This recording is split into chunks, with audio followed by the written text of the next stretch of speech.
La sortie prochaine de la saison 2 de Loki peut enfin répondre à plusieurs questions restées sans réponse à la fin de la saison 1 dans la phase 4 du MCU.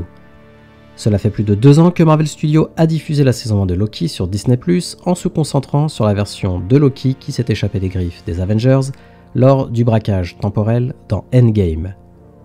Loki a introduit le concept de multivers dans le MCU qui a depuis été exploré dans Spider-Man No Way Home, Doctor Strange in the Multiverse of Madness et Ant-Man and the Wasp Quantumania, et cela sera davantage développé dans la saison 2 de Loki.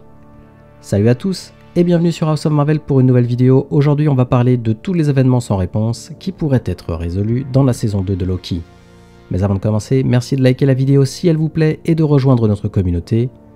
Préparez le café, installez-vous bien confortablement, je suis Julien et vous êtes sur House of Marvel. Les bandes annonces de Loki saison 2 ont révélé que le dieu de la malice se lancerait dans une quête pour enquêter sur un nouveau variant de Kang le Conquérant, Victor Timely, tout en faisant face aux retombées de la chronologie sacrée s'ouvrant après la mort de celui qui demeure. Le cliffhanger de la saison 1 de Loki a laissé de nombreuses questions sans réponse et beaucoup d'entre elles pourront enfin être résolues lors de la saison 2. Où est Loki à la fin de la saison 1? Le final de la saison 1 a vu Loki et Sylvie se retrouver face à face avec celui qui demeure, l'homme derrière la création du TVA. Dans le but de terminer sa mission de vengeance, Sylvie renvoie Loki au TVA et tue celui qui demeure, bien que Loki ne se retrouve pas dans la version du TVA qu'il connaît. Mobius et Hunter B15 n'ont aucun souvenir de Loki et à la place des statues des gardiens du temps fictifs supervisant le TVA, Loki découvre une statue de Kang le Conquérant. La saison 2 de Loki devrait reprendre immédiatement après cette fin en espérant une réponse quant à l'endroit exact où il se trouve. Quel était l'événement Nexus de Sylvie?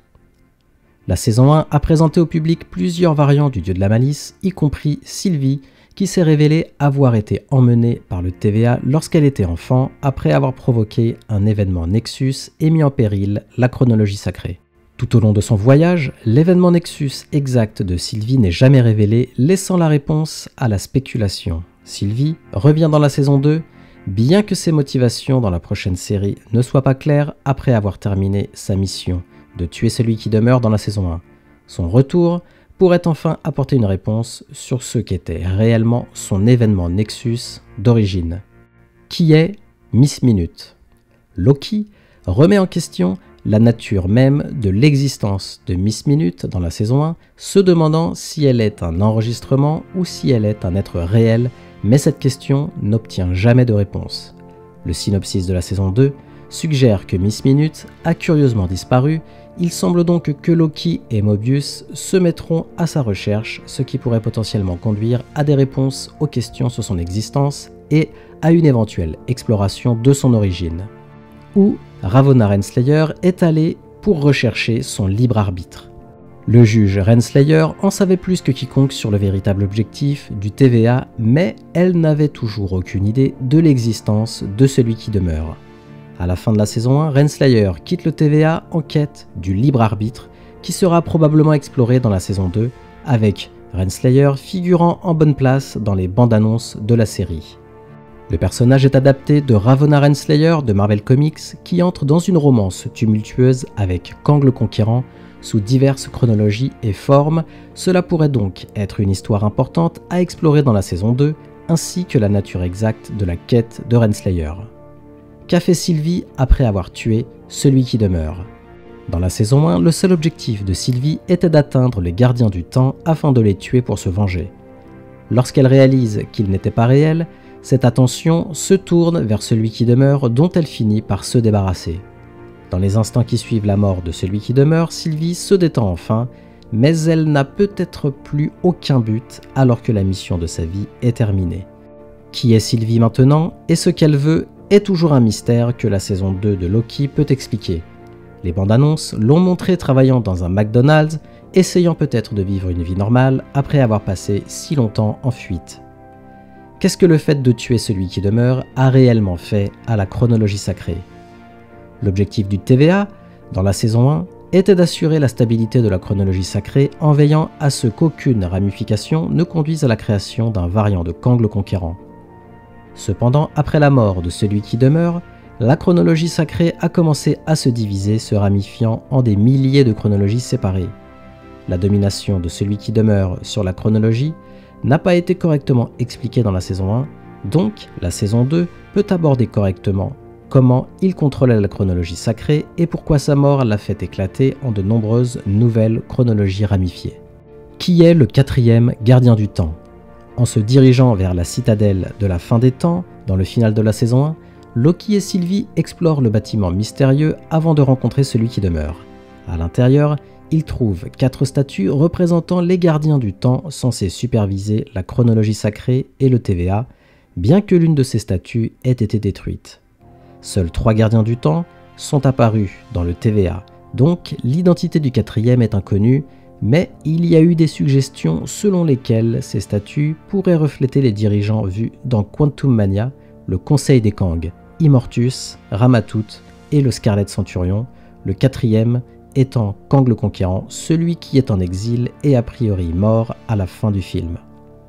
Quelle vie menaient les travailleurs du TVA avant le TVA? Bien que l'on pensait initialement que les travailleurs du TVA avaient été créés par les gardiens du temps spécifiquement pour travailler pour l'organisation, il a été révélé plus tard qu'il s'agissait en fait de variants extraits de leur chronologie. Cela signifie que chaque travailleur du TVA avait une vie avant de devenir employé par celui qui demeure, et ces vies antérieures seraient formidables à explorer dans la saison 2. Des aperçus des vies humaines de Ravonna Renslayer et Hunter C20 ont été vus dans la saison 1 de Loki, mais la saison 2 peut approfondir ces histoires et montrer les humains qui ont été volés et forcés à travailler pour le TVA. Celui qui demeure est-il réellement mort? Même si cela semble clair, on se demande tout de même si celui qui demeure est réellement mort pour de bon. Ce personnage était le seul variant de Kang le Conquérant existant au moment de la saison 1 de Loki, mais la chronologie sacrée a maintenant été ouverte, permettant à un nombre infini de variants de Kang de naître. Cela signifie qu'une version de celui qui demeure pourrait encore apparaître dans la saison 2 de Loki, bien qu'il soit apparemment mort à la fin de la saison 1, on espère que cela sera correctement expliqué dans la saison 2. Le Conseil des Kang apparaîtra-t-il dans la saison 2 de Loki? Après la création du multivers, des variants de Kang, le Conquérant, ont commencé à se faire connaître dans le MCU, notamment dans Ant-Man et la Guêpe Quantum Mania. Non seulement le Conquérant lui-même a fait sa première apparition, mais le Conseil des Kang a été dévoilé, un groupe de variants multiversels de Kang qui contrôlent le multivers. Il est possible que des membres du Conseil apparaissent dans la saison 2 de Loki, d'autant plus qu'un nouveau variant, Victor Timely, y sera introduit. À vous de me donner votre avis maintenant. Quelles questions sans réponse aimeriez-vous voir résolues dans la saison 2? Faites-le moi savoir en commentaire et n'hésitez pas à me faire parvenir vos théories, j'adore les lire et en débattre avec vous. Et comme d'habitude, merci d'avoir regardé cette vidéo, si elle vous a plu, merci de la liker et de me donner votre avis en commentaire. Aussi, pour ne pas louper mes prochaines vidéos, abonnez-vous et activez les notifs. À la prochaine sur House of Marvel.